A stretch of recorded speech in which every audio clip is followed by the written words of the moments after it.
आप सुन रहे हैं विविध भारती राष्ट्रीय सेवा देश की सुरीली धड़कन कार्यक्रम सखी सहेली बस।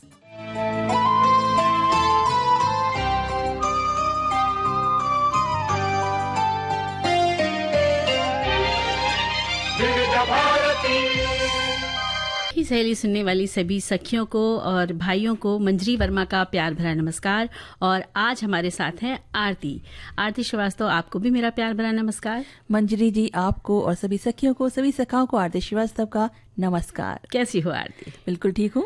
नवरात्र का असर दिख रहा है बिल्कुल, क्योंकि नवरात्र में कई रंगों का पहना जाता है, हर दिन अलग अलग रंग होते हैं, तो वो रंग भी तुम्हारी तरफ ब्लू कलर का दिख। अष्टमी करता है तो ये व्रत जितने भी चलते हैं तो उसके लिए उपवास में आप क्या खा सकते हैं उसके लिए हम बात करेंगे अच्छे बिल्कुल, क्योंकि माहौल ही ऐसा है। और नवरात्र का तीसरा दिन है, यानी शारदीय नवरात्र में माँ दुर्गा के 9 स्वरूपों की विधिवत पूजा करने का विधान है आरती। और हम सभी अपने घरों में प्रथम दिन माँ शैलपुत्री, द्वितीय दिन माँ ब्रह्मचारिणी, तृतीय दिन माँ चंद्रघंटा की पूजा करते, जैसे कि आज सबने चंद्रघंटा की पूजा करी है।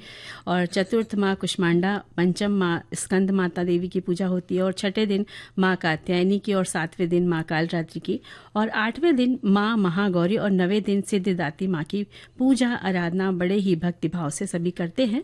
और जिनके यहाँ घट स्थापना होती है वे कलश नारियल रख कर ज्वारे बोते हैं, देवी का श्रृंगार करते हैं, और श्रृंगार की सारी सामग्री देवी को अर्पित की जाती है। धूप दीप अखंड ज्योति जलाकर घरों में मंदिरों में भजन कीर्तन पूरी श्रद्धा के साथ होते हैं। माहौल एकदम भक्तिमय बन जाता है। बिल्कुल। और आज जैसे कि तीसरा दिन है तो जो तीसरी शक्ति है दुर्गा जी की, चंद्रघंटा, तो उनके लिए हम इस तरह से इस मंत्र के साथ उनका नमन करते हैं कि या देवी सर्वभूतेषु माँ चंद्रघंटा रूपेण संस्थिता नमस्तस्यै नमस्तस्यै नमस्तस्यै नमो नमः। यानी हे माँ सर्वत्र विराजमान और चंद्रघंटा के रूप में प्रसिद्ध अम्बे, आपको मेरा बार बार प्रणाम है, या मैं आपको बार बार प्रणाम करती हूँ या करता हूँ। हे माँ मुझे सब पापों से मुक्ति प्रदान करें। माँ की पूजा से जीवन में सफलता मिलती है। माँ चंद्रघंटा का रूप अलौकिक, तेजस्वी और ममतामयी माना जाता है। और माँ का ये स्वरूप परम शांतिदायक और कल्याणकारी है। इनके मस्तक में घंटे का आकार का अर्धचंद्र है, इसी कारण से इन्हें चंद्रघंटा देवी कहा जाता है। इनके शरीर का रंग स्वर्ण के समान चमकीला है और इनके 10 हाथ है। इनके 10 हाथों में खड्ग आदि शस्त्र तथा बाण आदि अस्त्र विभूषित हैं। इनका वाहन सिंह है। इनकी मुद्रा युद्ध के लिए उद्यत रहने की होती है। बिल्कुल। हम जब पूजा करते हैं तो उस समय जो भी हवन करते हैं, जो भी पूजा पाठ करते हैं, तो उसमें हम माँ का आह्वान करते हैं। और पूजा स्थान पर जब कलश की पूजा करते हैं और फिर माता चंद्रघंटा का ध्यान करते हैं। नवरात्रि के तीसरे दिन की कथा माँ चंद्रघंटा से संबंधित है, जिनमें कि कहा जाता है कि महिषासुर नामक दैत्य के आतंक से तीनों लोगों को बचाने की कहानी है। कथा के अनुसार देवताओं ने ब्रह्मा, विष्णु और महेश से सहायता मांगी तो उनके क्रोध से उत्पन्न ऊर्जा से माँ चंद्रघंटा प्रकट हुई। देवताओं ने माता को अपने अस्त्र शस्त्र दिए और माँ चंद्रघंटा ने महिषासुर का वध करके देवताओं और 3 लोगों की रक्षा की थी। यानी कि सभी लोग आज भक्ति के रंग में रंगे हैं आरती, और माँ की आराधना सबने करी है, तो क्यों ना हम लोग भी गीतों के माध्यम से आराधना करते हैं। बिल्कुल। जीएसटी से जुड़ी नई खबर ने आम लोगों और निवेशकों दोनों को राहत दी है। सबसे बड़ी राहत खाने पीने के सामान पर दी गई है।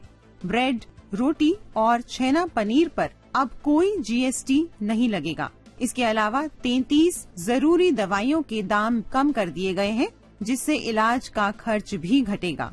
लाइफ इंश्योरेंस पर भी पूरी तरह जीएसटी छूट दी गई है, जिससे पॉलिसी खरीदना अब और सस्ता हो जाएगा। छोटी कारों और 350 सीसी तक की बाइक पर जीएसटी 28% से घटाकर 18% कर दिया गया है। इसका मतलब है कि गाड़ी या बाइक खरीदने का सपना अब पहले से सस्ता हो सकता है। आरती, हमारे साथियों ने बहुत सारे संदेश लिखकर भेजे हैं।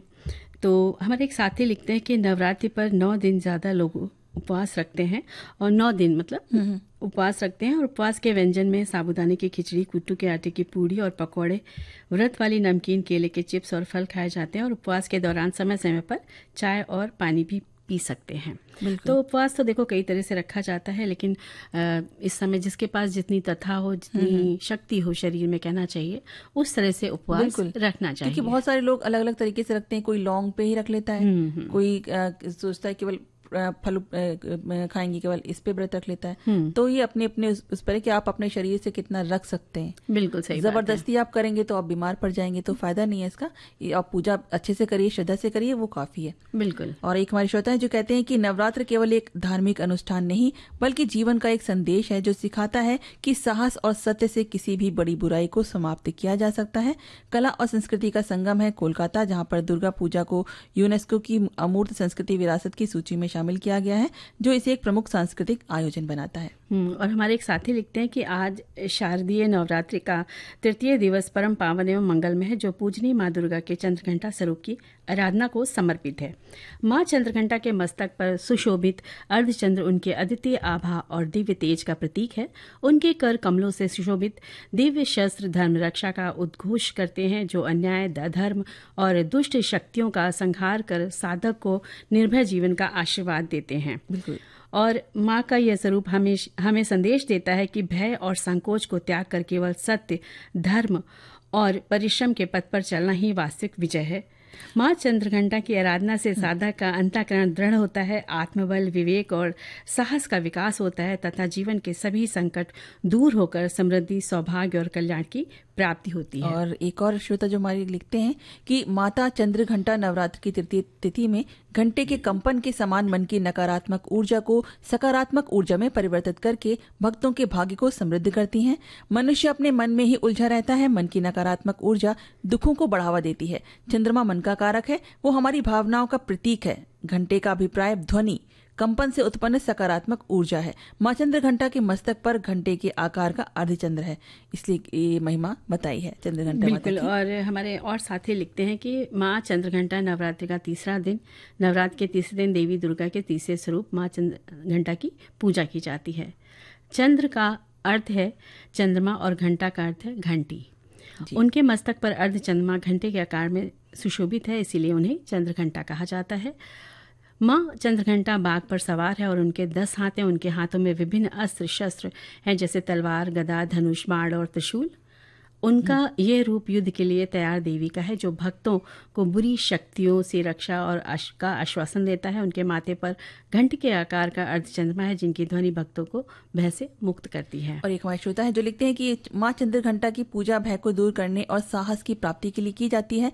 मान्यता है कि माँ चंद्रघंटा की पूजा करने से साधक को अपने शत्रुओं पर विजय पाने का आशीर्वाद मिलता है। नवरात्रि के तीसरे दिन ये पूजा सभी बाधाओं को दूर करके सकारात्मक ऊर्जा को बढ़ाने वाली मानी गई है। और एक लिखते हैं कि शौर्य का प्रतीक चंद्रघंटा देवी की पूजा करते कहा जाता है कि इस दिन साधक का मन मणिपुर चक्र में प्रवेश करता है। इस स्थिति में भक्त साधक को देवी चंद्रघंटा का अस्तित्व महसूस होता है, सुगंध और दिव्य धन की अनुभूति होती है।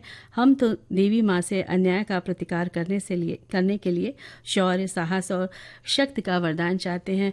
वाकई आरती देखा जाए तो इन दिनों सभी घरों में, सभी जगहों पर, सभी मंदिरों में बहुत धूम है, पूजा की बहुत धूम है। और घर में भी बड़े उत्साह से कर रहे हैं, भजन कीर्तन की स्वर सुनाई दे रहे हैं। और मुझे लगता है तुमने भी अपने घर में पूजा अर्चना करी होगी। बिल्कुल। हम क्या, हर कोई अपने घर में इस समय पूजा अर्चना कर रहा है और माता को मनाने में लगा हुआ है। कि हमारे श्रोता हैं जो लिखते हैं कि चंद्रघंटा की पूजा से मन में शांति और मानसिक संतुलन आता है। ये देवी दुखों और अज्ञान का नाश करती हैं, जिससे जीवन में सकारात्मकता आती है। उनकी उपासना से अलौकिक वस्तुएं आपको मिल सकती, मतलब आप ध्यान करिए तो आपको अच्छा सकारात्मक लगेगा, आपको महसूस होगा और दिव्य सुगंधों का अनुभव होता है। तो भाई आरती, हमने बहुत सारी बातें कर ली। अब हम थोड़ा सा अगले विषय पर जब जाएंगे तो उससे पहले कुछ अलग सा एक गीत सुनेंगे जो भक्ति से हटकर कुछ अलग सा गीत है, बिल्कुल, जो हमारी मनोरंजन की तरफ जाता है। हाँ, मनोरंजन की तरफ जाता है। तो इस तरह वे लिखती हैं कविताएं, दर्द देकर रुलाता भी है, फिर गुदगुदी करके हंसाता भी है। वे लिखती हैं धारावाहिक। वसुधा की खासियत ये है कि इसका हर किरदार इम्पोर्टेंट है। वे हैं लेखिका, अभिनेत्री और हैं प्रोड्यूसर रेखा बब्बल। मैं बिहार के छोटे से गांव से आती हूँ, तो मुझे ग्रामीण जीवन पूरा पता है। फिर मैं मुजफ्फरपुर आती हूँ, फिर मैं पटना आती हूँ, फिर मैं दिल्ली आती हूँ, फिर मैं मुंबई आती हूँ। तो लेखन में ये यात्रा इतना काम आती है।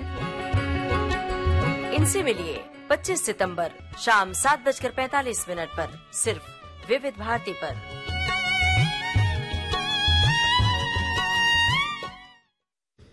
हाँ, तो आरती हम लोग बात करने वाले हैं अगले विषय पर, जो हमारा है विषय कमांडर प्रेरणा देवस्थली जी। आप भारतीय नौसेना में एक अधिकारी हैं जिन्होंने भारतीय नौसेना के युद्धपोत की कमान संभालने वाली पहली महिला बनकर इतिहास रच दिया।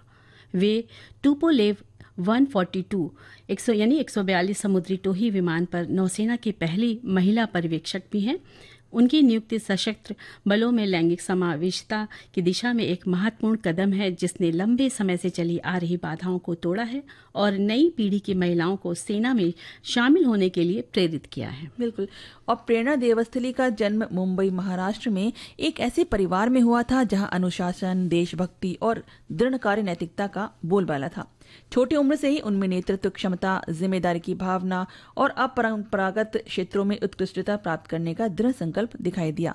सांस्कृतिक रूप से जीवंत शहर में उनके पालन पोषण ने उन्हें विविध दृष्टिकोणों से परिचित कराया, जिससे उनके खुले विचारों वाले लेकिन दृढ़ व्यक्तित्व का निर्माण हुआ। प्रेरणा ने अपनी स्कूली शिक्षा मुंबई के convent of Jesus and Mary से पूरी की। जहां उन्होंने पाठ्येतर गतिविधियों और नेतृत्वकारी भूमिकाओं में सक्रिय रूप से भाग लिया। इसके बाद उन्होंने मुंबई के सेंट जेवियर्स कॉलेज से मनोविज्ञान में स्नातकोत्तर की उपाधि प्राप्त की।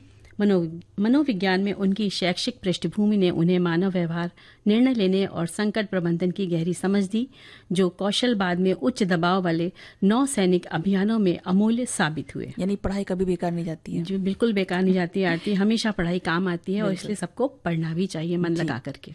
और प्रेरणा एक ऐसे परिवार से ताल्लुक रखती हैं जो भारतीय नौसेना से गहराई से जुड़ा हुआ है। उनके भाई कमांडर ईशान देवस्थली भी एक कुशल नौसेना अधिकारी हैं। एक ऐतिहासिक क्षण में दोनों भाई बहनों को एक ही समय में भारतीय नौसेना के युद्धपोतों का कमांडिंग ऑफिसर नियुक्त किया गया। प्रेरणा INS त्रिकुट और ईशान INS विभूति की कमान संभाल रहे हैं। उनकी शादी एक साथी नौसेना अधिकारी से हुई और उनकी एक बेटी भी है, जो पारिवारिक जीवन के साथ साथ पेशेवर जिम्मेदारियों को भी संतुलित कर रही हैं। प्रेरणा देवस्थली का नौसैनिक सफर 2009 में शुरू हुआ, जब वे नौसेना के विमानन शाखा में पर्यवेक्षक के रूप में शामिल हुई। उनकी उपलब्धियां इस प्रकार हैं। TU-142 विमान पर पहली महिला पर्यवेक्षक, जिन्होंने सबसे बड़ी समुद्री टोही विमानों में से एक टुपोलेव TU-142 पर काम करने वाली पहली महिला बनकर बाधाओं को तोड़ दिया। जी। और P-8I विमान में परिचालन भूमिका, उन्होंने P-8I लंबी दूरी के समुद्री गश्ती विमान पर काम किया तथा महत्वपूर्ण टोही और पनडुब्बी रोधी युद्ध मिशनों का संचालन किया। तो आरती, हम इनके बारे में और बात करेंगे, लेकिन उससे पहले एक गीत सुन लेते हैं। बिल्कुल। आरती, देखो बात करते करते समय हो चला है एक अंतराल का, तो लेते हैं अंतराल और अंतराल के बाद फिर सबसे मुलाकात होगी, फिर सबसे बहुत सारी। आरती, अंतराल के बाद एक बार फिर सभी का सखी सहेली प्रोग्राम में स्वागत करते हैं। और हम बात कर रहे थे प्रेरणा जी के बारे में, तो इनकी उपलब्धियों के बारे में बात कर रहे थे कि इन्होंने INS चेन्नई में प्रथम लेफ्टिनेंट, उन्होंने कलकत्ता श्रेणी के विध्वंसक INS चेन्नई पर एक प्रमुख नेतृत्व का पद संभाला, जहां उन्होंने दैनिक परिचालन और प्रशासन की देखरेख की।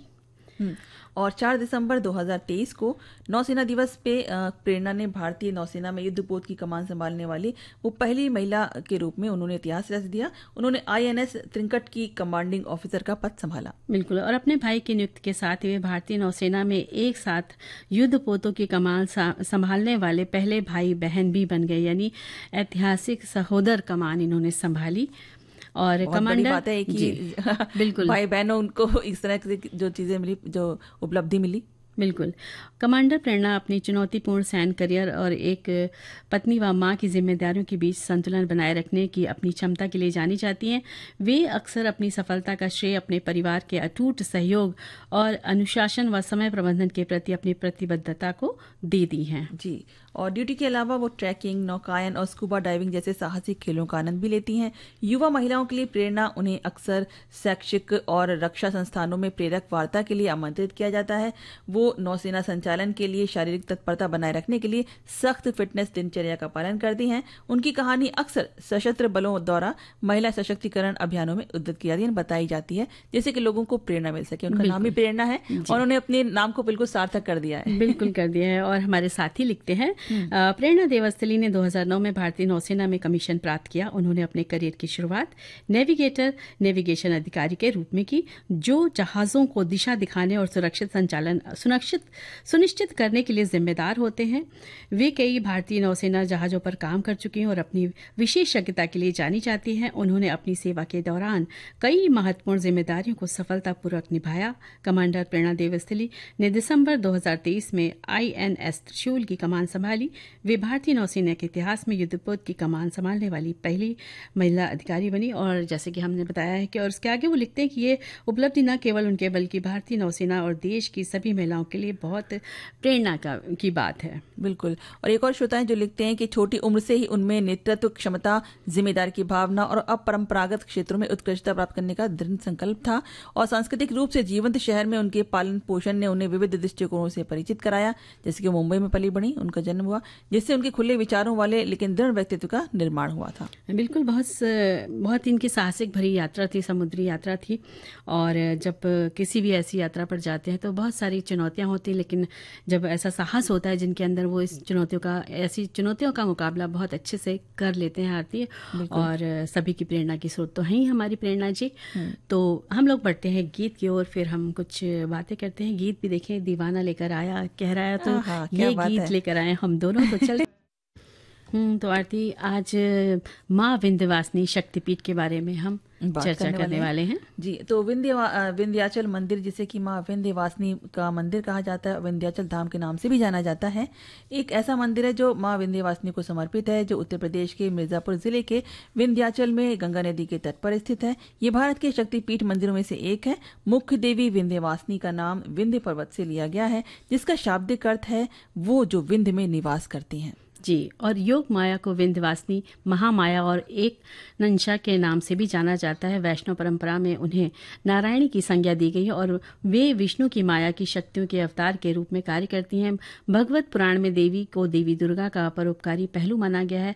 शाक्त उन्हें आदिशक्ति का रूप मानते हैं।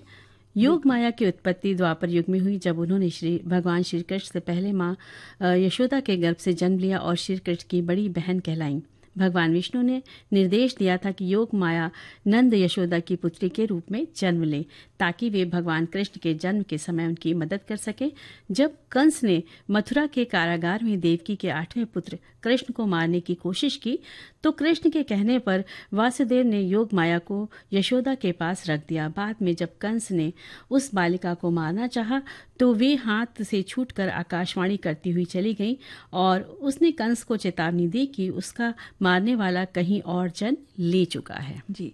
और शास्त्रों के अनुसार विंध्याचल शहर को देवी दुर्गा का निवास स्थान भी माना जाता है। इस स्थान के पास अन्य देवताओं को समर्पित कई मंदिर पाए जा सकते हैं। उनमें से कुछ अष्टभुजी देवी मंदिर और कालीखोह मंदिर हैं। ऐसा कहा जाता है कि देवी ने राक्षस महिषासुर का वध करने के बाद विंध्याचल को रहने के लिए चुना था। विंध्याचल के मंदिरों में हजारों भक्तों को देखा जा सकता है और नवरात्रि के दिनों में ये संख्या और भी बढ़ जाती है। इस उत्सव के दौरान पूरे शहर को दीपों और फूलों से सजाया जाता है। भगवती विंध्यवासिनी आद्य शक्ति महाशक्ति है। विंध्याचल सदा से उनका निवास स्थान रहा है। जगदम्बा की नित्य उपस्थिति ने विंध्यगिरी को जागृत शक्तिपीठ बना दिया है। पद्म पुराण में विंध्याचल निवासिनी इन महाशक्ति को विंध्यवासिनी के नाम से संबोधित किया गया है। बिल्कुल। और हम बात करें तो तब सृष्टि के आरंभ से विंध्यवासिनी की पूजा होती रही है और सृष्टि के विस्तार का उनके ही शुभ आशीष के कारण ही विस्तार हुआ है सबसे। और हमें अगर वहां जाना है तो अपने किसी भी साधन को लेके वहां पे जा सकते हैं, चाहे हम हवाई से जाना चाहें या फिर सड़क के रास्ते या रेल के रास्ते। बिल्कुल। और हम सुन लेते हैं एक गीत।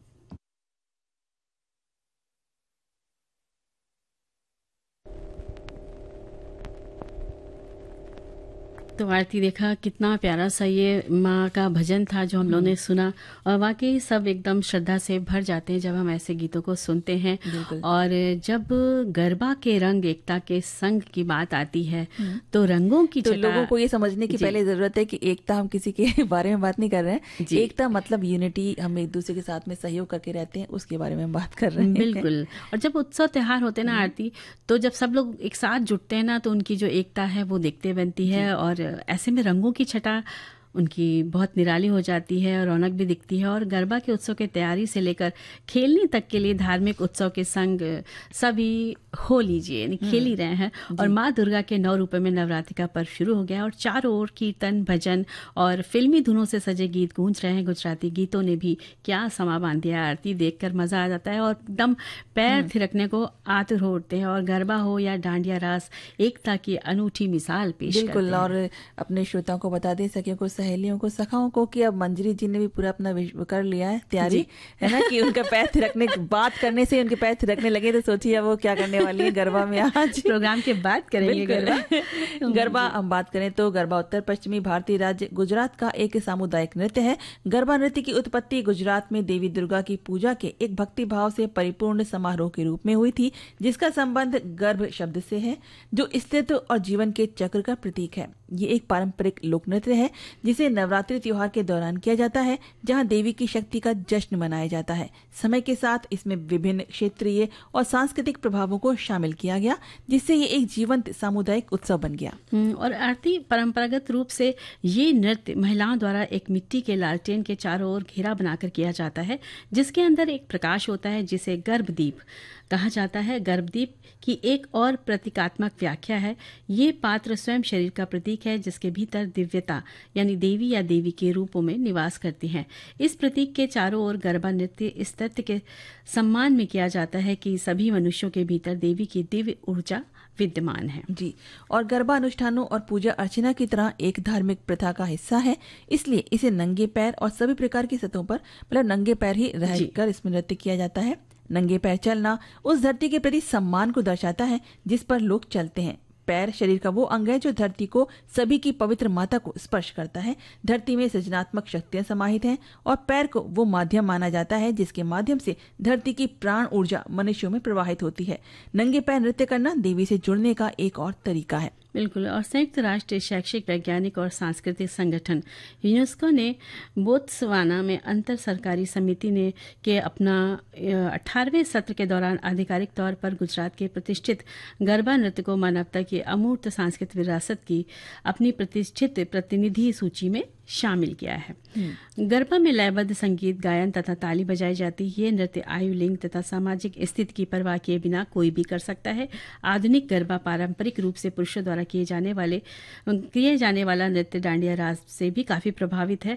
वर्तमान में उल्लासपूर्ण गरबा नृत्य इन दोनों नृत्यों को मिलाकर बनाया गया है। जी। और इसके मुख्य प्रकारों में बेताली गरबा यानी कि 2 तालियों के साथ, त्रानवाली गरबा यानी कि 3 तालियों के साथ, और गरबा रास गागर यानी पानी का घड़ा लेकर, और मशाल गरबा यानी कि मशाल लेकर शामिल है, जो हाथ की गतिविधियों, तालियों और अन्य सहायक तालों का उपयोग करते हैं। गरबा नृत्य में ताली, चुटकी, खंजरी, डंडा और मंजीरा का प्रयोग ताल देने के लिए किया जाता है। महिलाएं 2 या 4 के अनेक समूहों में गीत या देवी गीत गाकर नृत्य करते हैं। और आजकल तो बाकायदा डीजे और सिंगरों के द्वारा गरबा गाने गाए जाते हैं और बड़े से पंडाल या मैदान में भारी संख्या में युवा, युवतियां, बड़े बुजुर्ग, स्त्री, पुरुष, बच्चे नृत्य करते हैं और बड़ा सज धज कर करते हैं आरती। चनिया चोली, कोटी और बहुत सारे आभूषण भी पहनते हैं। पुरुष वगैरह भी सब अपने अपने आभूषण पहनते हैं। बिल्कुल विभिन्न प्रकार के सबके कपड़े होते हैं, जैकेट होती, धोती देखते ही बनता है एकदम अलग अलग, बहुत सारे अलग अलग रंगों से मिलाकर। बिल्कुल। गरबा नृत्य में एकता की मिसाल देखने को मिलती है। और आरती जब आजकल बाजार में जब जाते हैं तो इतने तरह तरह के कढ़ाईदार रंगों के, विभिन्न चटक रंगों के वस्त्र देखने को मिलते हैं, तो लगता है कि उनके पीछे कितनी लोगों की मेहनत होती है। जब कढ़ाई करते हैं जो व्यक्ति करता है उन पर, तो कितने सारे वो कल्पना में खो जाते हैं। और जब ये त्योहार आता है, जब उनका सामान बिकता है तो उन्हें लाभ भी प्राप्त होता है, लेकिन जो पहनता है वो पहनकर बहुत झूम उठता है। एकदम ऐसा लगता है कि इतने सारे रंगों से भर गया हो जी। और गरबा, और ये गरबा एक भक्ति का नृत्य माना जाता है जो कि गोल घेरा बनाकर किया जाता है, जबकि डांडिया देवी दुर्गा और महिषासुर के युद्ध का प्रतीक माना जाता है, जिसमें रंगीन डंडियों का इस्तेमाल होता है। गरबा में नृत्य के साथ माँ दुर्गा की स्तुति के गीत गाए जाते हैं और इसमें हाथों की गति प्रमुख होती है, जबकि डांडिया में डंडियों को आपस में टकराते हुए उत्सव पूर्व संगीत पर नृत्य किया जाता है। गरबा का विशेषता इसमें हृदय भरी भावनाओं, भक्ति और धार्मिक भावनाओं का समाहित होना है। नवरात्र में डांडिया खेलने के पीछे देवी दुर्गा और महिषासुर के बीच हुए युद्ध का प्रतीक माना जाता है, जहां डांडिया छड़ियां देवी दुर्गा के तलवारों का प्रतिनिधित्व करती हैं और बुराई पर अच्छाई की जीत का जश्न मनाती हैं। गरबा नृत्य की शुरुआत गुजरात से हुई। इस नृत्य में हाथों का इस्तेमाल होता है। दोनों के बीच एक छोटा सा अंतर है। गरबा माँ दुर्गा की आरती से पहले किया जाता है, जबकि डांडिया माँ दुर्गा की आरती के बाद खेला जाता है। और क्यों ना हम लोग थोड़ा सा गरबा भी हम लोग ने सुन लिया और बस मन कर रहा है कि डांस करें, लेकिन अभी कर नहीं सकते बिना कुछ खाए पे डांस करें।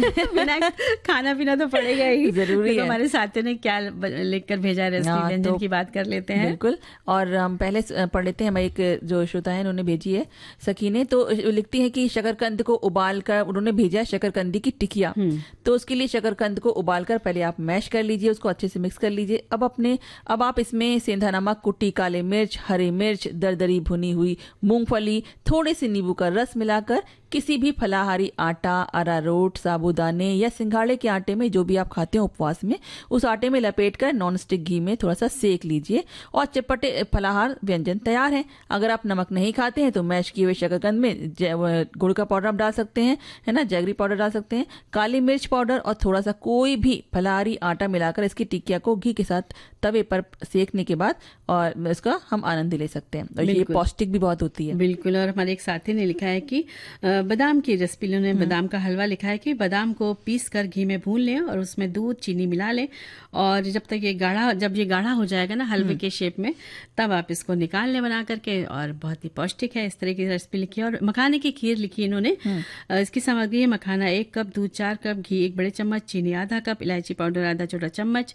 मेवा सजाने के लिए इच्छा अनुसार आप लीजिए। और इसकी विधि है कि मखानों को घी में हल्का भून लें और मोटा मोटा तोड़ लें। दूध को उबालें और उसमें मखाने डालकर नरम होने तक पकाएं। चीनी, इलायची और मेवे डालकर 5 मिनट चलाएं और ठंडा होने पर इसको गर्मा गर्म परोसें। लेकिन उसके साथ एक गीत सुन लें। देखो प्रोग्राम कैसे बीत गया